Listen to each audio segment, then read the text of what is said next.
Ireng suwantene Kang Uncek. Kong tenan ya Kang. Pomone piyayi sing ning jaba yen gak krungu ki mesti ngertine piyayine gedhe dhuwur.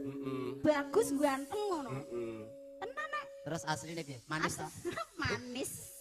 Manis nggih, Bu. Kowe ora percaya nek aku manis? Gak. Dilaten. Kowe iki lho ngerti manis karo ora kan ya dirasake to. Kowe iki suwe gak petuk aku kok malah ngongkon aku ndilat wong biyene le ndilat kowe no. Wis menengoh ae. Malah do ngerti kabeh malah cilaka. Mbok njaluk. Hatut Ngene iki runtut tansah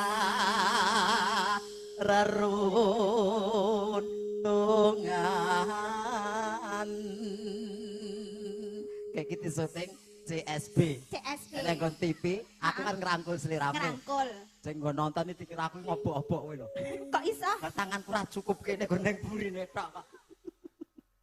Ya dicakupke piye carane ngono lho. Jenenge gandrung ki ya ngerangkul ki sing tenanan. Lho, ayo mung separo tok ocek. Ya Allah, mbok rodok ngene iki lho. Pol, Mbak. Nah, ngene iki lho. Ing sarina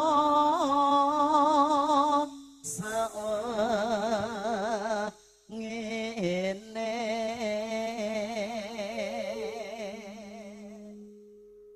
datan kinggang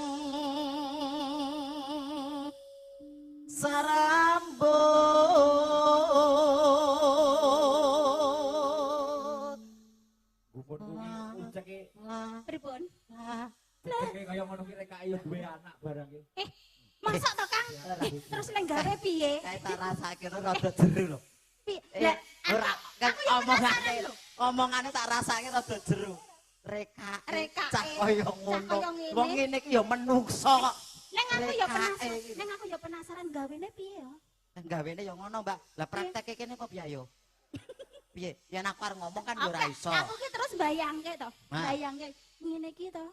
Apa enek sumbune? Nah. Oh, lah wong tintir cilik kae enek sumbune lho. Padake iki cilik apa ya iso obor. lho. Iso. Kirangan.